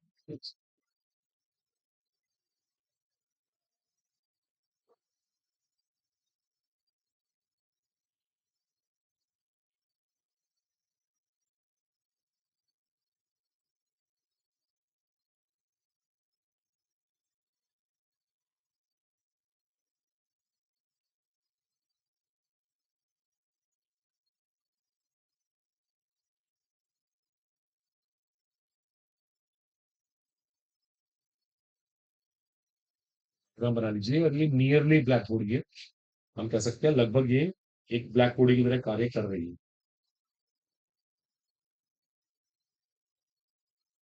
सब सिलेबस है हमारा, कुछ सिलेबस से बाहर नहीं आ रहे हैं। आप देख लीजिए एनसीईआरटी में सब डिस्कस है, और नीट को पूछने का राइट है, कुछ भी यहाँ से पूछ सकते हैं वो लोग। तो डायग्राम बना लिया, इक्वल इंपॉर्टेंट आई बस कहना चाहिए। देखिए then a black body is heated at different temperatures. When a black body is heated at different temperatures, when a black body is heated at different temperatures, जब एक black body को विभिन्न तापमानों पर हम गर्म करते हैं, it is expected that it is expected that it must emit, when a black body is heated at different temperatures, it is expected that, जैसे उम्मीद है, it must emit, it must emit radiations of same color. It must emit emit radiations of same color, radiations of same color, but of different intensity. Radiations of same color, but of different intensity. इसको एक ही रंग के तरंगे निकालनी चाहिए, लेकिन उनकी तीव्रता भिन्न भिन्न होनी चाहिए।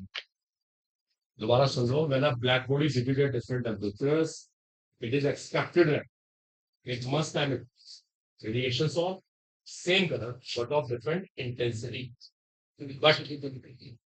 But लिखो, it does not happen practically. but it does not happen practically. But it does not happen practically. It does not happen practically. It emits radiations of. It emits radiations of different colors. It emits radiations of different colors. देखो कितनी important line है. But it emits radiations of different colors. Underline कर लो इसको. It emits radiations of different colors. It shows classical theory of wave.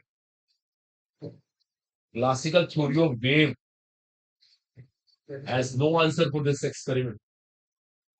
It shows classical theory of waves. Classical theory of waves has no answer for this experiment. Classical theory of waves has no answer for this experiment. आई बात सबको समझ. साफ indication मिलता है कि wave theory यहाँ पे fail है. वेव थ्योरी का इसका रीजन ही नहीं पता ऐसा क्यों हुआ. आई बात सबको क्लियर हो गई. तो ये इसका ड्रॉबैक था. अब एक ऐसे एक्सपेरिमेंट हो रहा है, अभी समझेंगे इसका क्या रीजन है. अब हमें एक नई थ्योरी पढ़ने का पता लगेगा. लेकिन एक प्रयोग अभी और पढ़ते हैं. नोट करिए हेडिंग फोटो इलेक्ट्रिक इफेक्ट. अगला हेडिंग नोट कर लीजिए, फोटो इलेक्ट्रिक इफेक्ट. हिंदी में कहते हैं इसको प्रकाश विद्युत प्रभाव. फोटो इलेक्ट्रिक इफेक्ट, इसका हिंदी नेम होता है प्रकाश विद्युत प्रभाव. ये भी फिजिक्स में आपने पढ़ा है, पूरा चैप्टर आता है फिजिक्स में इसका. फोटो इलेक्ट्रिक इफेक्ट कहते हैं इसको, प्रकाश विद्युत प्रभाव. देखो आपके पास एक मेटल है, धातु. ये तो मेटल है. आप इसके ऊपर को लाइट डालो. लाइट किसी को पता है कि लाइट कैसी होनी चाहिए? ये लाइट कैसी होनी चाहिए? वो अपने फिजिक्स अपने प्रीवियस नॉलेज से बताओ, लाइट कैसी होनी चाहिए? लाइट कैसी होनी चाहिए? Suitable frequency. ये जो लाइट है ना, ये एक निश्चित आवृत्ति की लाइट होनी चाहिए. एक कह रहा है सुटेबल, ऐसा नहीं कोई सी भी लाइट. इसकी फ्रीक्वेंसी सुटेबल होना जरूरी है. तो जब ये लाइट यहाँ पे डलती है तो यहाँ से क्या निकलते हैं? यहाँ से इलेक्ट्रॉन्स निकलते हैं. इसी को बोलते हैं फोटो इलेक्ट्रिक इफेक्ट, प्रकाश विद्युत प्रभाव. और आपने कभी फिजिक्स में इसके ऊपर एक ऐसा डायग्राम भी स्टडी किया होगा. अगर हम इसको ट्यूब की फॉर्म दे रहे हैं, अगर हम एक पूरा प्रयोग एक ट्यूब में कर रहे हैं, एक ट्यूब बना दी हमने और हमने यहाँ लगा दी मेटल. और मेटल लगाने के बाद क्या किया हमने? यहाँ पे डाली लाइट. देखो ध्यान दो, यहाँ लाइट डाली, यहाँ से क्या निकले? इलेक्ट्रॉन्स. अच्छा, हमने लगा दी पीछे बैटरी. बैटरी लगाने से क्या हुआ? बैटरी क्यों लगाई? क्यों लगाई हमने? वोल्टेज. जिससे इलेक्ट्रॉन को क्या मिल रहा है? Kinetic energy. और वो इलेक्ट्रॉन यहाँ से यहाँ पहुंच गए.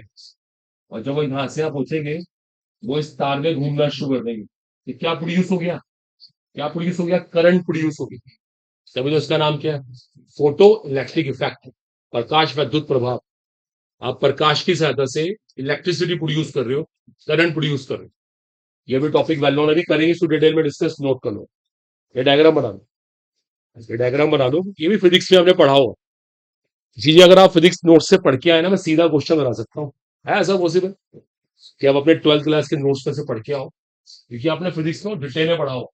बहुत थोरो पढ़ते हैं फिजिक्स में इन चीजों. बड़ा नहीं बड़ा. क्या देखो, स्मार्टली काम करना चाहिए. हमारा इतना सिलेबस है, हम सीधा इसका डाउट ले लेंगे. अगर आप घर से पढ़ के आते हैं, सीधा क्वेश्चन ही कर लेंगे इसको. है पॉसिबल ऐसा? बहुत से बस इधर पढ़ के आएंगी. ये सर देखो, यही होता है कंपटीशन के अंदर. आपको पता है हमारी इस क्लास में प्रॉब्लम क्या है? टाइम बहुत कम है हमारे, इसलिए फास्ट पढ़ा रहा हूँ. देखो, वरना तो एक एक चीज की बहुत एप्लीकेशन भी हो सकती है, टाइम ही बहुत कम होगा. इसलिए मैं आपसे कहता हूँ कि थोड़ा सा आप करो. ये तो टॉपिक फिजिक्स का है, पर जहाँ पे केमिस्ट्री आएगी, चलो मैं आवा, मेरा काम है.